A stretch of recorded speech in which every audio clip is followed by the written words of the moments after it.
بسم اللہ الرحمن الرحیم۔ حضرت ابو ہریرہ رضی اللہ تعالی عنہ فرماتے ہیں، ایک روز میں رسول کریم صلی اللہ علیہ وآلہ وسلم کے ساتھ باہر نکلا، اس طرح کہ میرا ہاتھ آپ کے ہاتھ میں تھا۔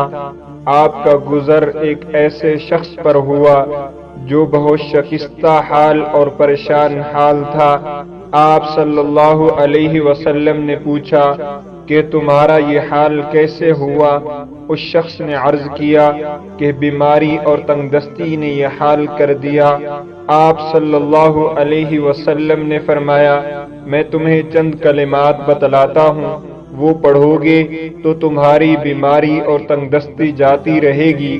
وہ کلمات یہ ہے: توکلت علی الحی الذی لا يموت، الحمد للہ الذی لم يتخذ ولدا ولم یکن له شریک فی الملک ولم یکن له ولی من الذل وکبرہ تکبیرا۔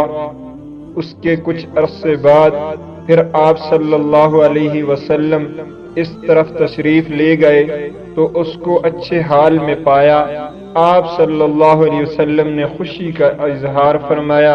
اس نے عرض کیا، جب سے آپ نے مجھے یہ کلمات بتلائے تھے میں پابندی سے ان کو پڑھتا ہوں۔